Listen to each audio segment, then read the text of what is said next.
Well, it's hard to believe it's 2021 and they actually had an NRB, and it's in June this year. And so we're live on the convention floor. And as always, God is like a kid in the candy store for Kingdom Pursuits. How does God take your passion and use it to build the kingdom? And I actually have an old friend with us today, uh, Dr. Mark Johnson, um, MD kind of doctor. There's a lot of different doctors floating around There are. There are. here at the NRB.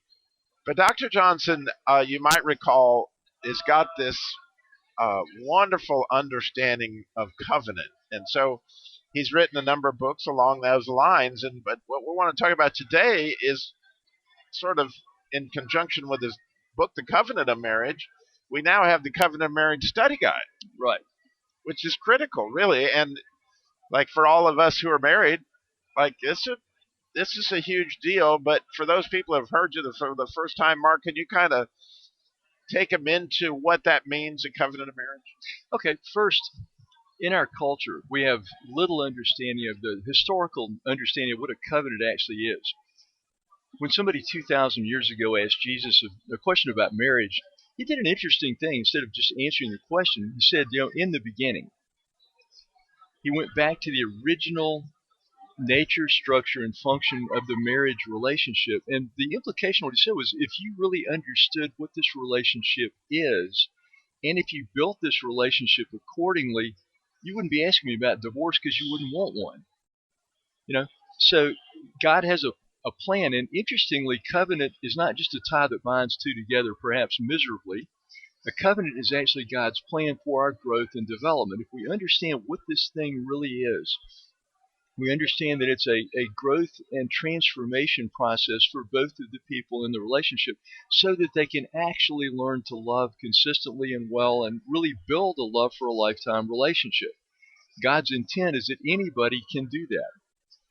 The reality is that a lot of times we don't, and the reason we don't is because we think we already understand this thing. We think we know how to live. We think we understand ourselves. We think we understand how love works. Let me go find the right person in true love, and all else will be fine in life. Meaning I'm going to dump all my stuff on this person and expect them to not only tolerate me, but celebrate me, for being who I am. Yet they're usually unwilling at the same time to be dumped upon by the other person's stuff. So if you get into a relationship where you're just trying to express yourself and expect everything to work out well, just heads up, that's really not God's plan. Okay, it's supposed to be a refining and development process that it's like walking into a football field, in ninth grade in practice, and you're deciding you're fine right now, and you'll just be, can keep doing what you're doing and keep playing video games, and, you get on the field and you get your head beat in, because you have no idea what you're doing. You're not developed, you're not strong, you have no idea what's going on around you, and that's the way a lot of people do marriage, and it kind of shows up in the results. So, in a generation particularly now that seems to have lost more and more of the understanding of traditional marriage. And keeping in mind, traditional marriage only drew from part of what a covenant actually is. Let's go back to the real thing, take a look at what it's supposed to be, take a look at God's plan. Now, when I first became a Christian in 1977, I went to a great church, and every week this guy is telling this beautiful, glowing picture of what the mature Christian life is supposed to look like in one aspect after another after another. And for about the first 3 or 4 months, I'm really excited. I'm pumped because this is going to be my life. But in a few months, that began to become frustrating, and then it actually got to be painful to walk in there every week. Because I'm watching what could and should have would have been. This is what I'm supposed to be. Okay, well, that's over there. I'm over here. I mean, my life had changed some. I knew it had changed enough to assure me that I was actually a Christian, but it hadn't changed much. And I got a long, long way to go. And I have no idea how to get from here to there. Nothing about anything I'd heard gave me any understanding of how that change in me is supposed to take place. So God let me simmer in this really painful place for long enough to build a lifetime of motivation to grow and change and to help other people do exactly that. And one way to do that is through mentoring. Somebody came alongside me and helped me begin growing, actually, and changing and transforming my life. And a lot of that has to do, some of it has to do with God, a lot of it has to do with our our personal choices. So somebody helped me make those choices and see how this thing's supposed to work. 40 years ago. So for the last 40 years, I've been doing the same thing with other people. So what this the study guide is, you can see what it's supposed to look like, but the step-by-step part of that, the actual doable part of that, often we just don't, we can't possibly see how that could happen. So we have to find somebody who does know how this happens. You take a person that wants to play football, you want to find a good football coach, and most good football coaches actually played football. They know what that development process feels like from the inside and what they had to deal with and what they had to face up to and how they had to man up or woman up or whatever it is you're doing in whatever sport Well, the you're way doing. we put that in the car business, because I trained car salesmen for 40 years Mm-hmm. actually, was that conversation without demonstration is no, yeah, excuse me, information without demonstration is mere conversation, is how that actually would go. And the point being that you can tell somebody all you want about how cool a Wrangler is with the top down and the doors off. But if you'll go take the top off the car and the doors off and then go take them for a ride on a dirt road, they're going to feel like they've been in a Jeep, Sweet. Yeah. right? Yeah. Uh-huh. And so similarly, if you want to get into a covenant marriage, that like how does this covenant actually feel when you try it on? You know, Robbie, that's the deal, right? that's such a key point. A couple of things there. One is you want to see a marriage in operation that you want to have your marriage look like. Okay, that's a part of it. The other part of that is there's so many voices in our culture saying that everything that God said is nuts, and it feels that way. We've bought into so many ideas. We hear what God says to do, and we're like, no, that doesn't make any sense, or I don't want to do that, or that's not me, and so I'm not going to do that. I'm going to do something else. Well, that something else consistently won't work as well as what God says, and the reason I can say that is after 40 years of experience of not only my own life and marriage, but also watching other people, kids. We have 7 children. They're in their 30s. We've seen all kind of outcomes. Not everybody does this very well. And what I have really been impressed by is when people aren't doing it well and it's falling apart. If you watch what they're doing, they are not following God's plan in significant ways. On the other hand, even people that don't really understand the plan or even know there is a plan, if they're really pretty much following what God says to do because of tradition or family, pictures they've seen or the way their parents, people do this stuff, it actually works. So what would be an example or maybe a story of here's one of those principles that Okay. you saw a couple and this was kind of what Okay. Well, I'll tell you. How about me? happened. Okay, I well, can, I thank you. can, I, I can give you that one for sure. And I've seen a lot of couples, but this one I can tell you from the inside and the outside. Okay, inside out. Uh, Early in marriage, like understanding what a covenant is. A covenant is not two people walking beside each other. A covenant involves an exchange of identity between two people. Right. In marriage, it happens through sexual intercourse. We become what is called one flesh. Now, in churches, we hear the term thrown around and have no idea what it means. What it does mean is you've got a part of what makes me going into my wife. My identity literally goes into her and remains when we enter covenant. On the wedding night, ideally, that's God's design. The wedding isn't the wedding. The wedding is having intercourse after the wedding. Actually, that's where the covenant Right. is actually transacted. Some of her goes into me, some of me goes into her. So we actually become joined by a bond of shared identity. When she comes into me in that way, my net identity actually shifts. The married guy is not the same as the single guy. Okay, so if I look across the breakfast table and I see the other person, I think this is a contract. It's just about behavior. Well, a contract's about getting more of something you want and giving up a little less of what you don't think you need as much. Okay, a contract's about winning, Right. basically. Okay, a covenant is about realizing that there's no more yours and mine. There's only ours. It's just us. There's no more you and me. We're in this thing totally together. So if you look at people in a contractual kind of mindset, they're going to be undercutting each other. They're going to be banging away at each other. They can be trying to neuter each other to a degree. Why do they do that? I mean, you see couples all around us trying to really pick at each other, well, and undermine each other. The reason is because they're trying to weaken each other, because in their minds, the game's about winning, about getting your way. Okay? If that's what you think, you're going to be beating your marriage up and beating your marriage partner up in a way that is totally non-constructive. On the other hand, if you realize that her interests literally are your interest and vice versa. My wife and I, when we are very strong-willed and very opinionated, and we would get into a knockdown, drag-out fight, what it looks like is a corporate board meeting. We're sitting there, we're laying out what we think, we're very perhaps passionately explaining why we think it should go this way. And then we're talking through it, we're looking for deeper reasons, we're looking at the bigger picture. Pretty soon, very commonly, we'll switch sides. I'll understand what she's saying. It's like, hey, yeah, that's a good idea. And so it's not about being right, it's about getting it right. It's not about getting my way, it's about finding the best course that takes both of our interests into full account. And what we'll almost always end up with, Robbie, is something that isn't what either one of us walked in with. But going through that process, we come up with a plan that's better than either one of us would have laid on the table. And that synthesis is exactly what covenant's all about.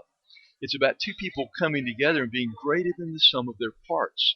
It's also about us watching the things in us that resist loving each other and resist being faithful to covenant. When we see those things in ourselves, we can either say, hey, that's just me, or we can realize that's not supposed to be me. Those things all come about by beliefs we bought into from our world that try to drag us away from God's plan. If we see that, and we realize that it's on us to change this thing, and we begin looking for God's truth about whatever the situation is, any conflict we're in, if we really take an honest look at ourselves, look at what we're trying to get or trying to do, and then match that with what God says. If we then go through the process of weeding out of ourselves those beliefs that are wrong, that are hurting us, that are hurting our wives, hurting our marriage, and latch onto God's truth and buy into that and start acting like that's true, amazing thing happens. I've been in this thing for decades. In a marriage just like that, and I have a marriage so good, I'm trying to write books to explain to people how this thing works. Go ahead. I'm tracking with you more than you know. Okay, so how we view the other person sitting across the breakfast table really is the key element. If we understand covenant, now covenant's got four parts. The first part of the covenant is the exchange of nature and identity and the new identity that we have. The second part of covenant is if we're joined together in that way, then logically every part of life is shared completely between us. Our families are shared, our debts, I'm our going to assets. jump in right here because I've been dying to jump in for a while. Because it's interesting. I was studying this morning. Okay. And the reason why is like I could see Dr. Johnson looking at me like, why are you looking at your phone? And I'm not usually that rude person that's looking at my phone. The reason I was looking at my phone is like, oh my gosh. He's like taking Romans chapter 6 and delineating it for me as the way I studied this. If you listen to this verse and you think, oh my goodness, it says, essentially, here's King James, so it's just the one I look at. Know ye not that to whom you yield yourselves servants to obey, his servants are whom you obey, whether unto sin or unto death? It must have moved from where it was. I'm sorry.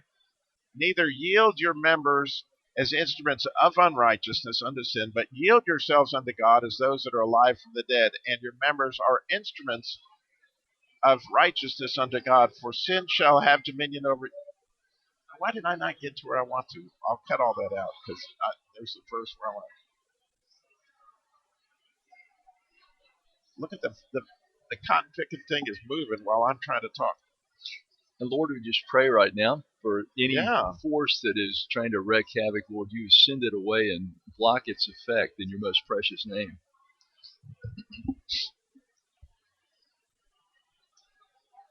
Well, here's the verse. And maybe I can, Matt, because I had it in my notes, but I didn't give the chapter, see?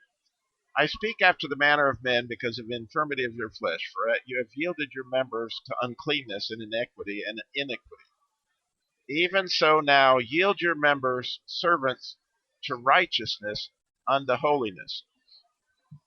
That last little part right there, where it says, yield your members servants to righteousness Yes. unto holiness. So Yes. to go back to what you were saying a minute ago, Right. was that if I can get right with my wife, and right meaning right with God, right vertically, Right. right? Correct. We're in Yes. a right place. Yes. Then that takes us to a joint place of holiness. Yes. That is, yes. You are now standing, you're creating the holy ground you're standing on by obedience. Yeah. Right. And that holiness, just by virtue of the Hebrew understanding of holiness, is Right. literally a fire that is oxidizing, right, Yes. Mm-hmm. of God in a reflection back to Him of how cool He is. I mean, Absolutely. And so as we get right with our wives together, is to get back to what you were saying, Right. then we're living out this chapter in Romans, which I know is in chapter 6, so you're going to have to go look it up yourself. You're just going to have to read chapter 6. It's in there. And oh my goodness, you will get to this place of holiness. And my experience with this in my own marriage, because I'm tracking with you completely, because I've been married for 34 years, and I understand what it's like to be in the wrong place, Right. not righteousness, but We wrong. all understand that. Yes. I know what it's like to be in wrongciousness, We all because it leads to unholiness. Okay, we but when you can get into a right place with your wife, and that will lead to a place that burns.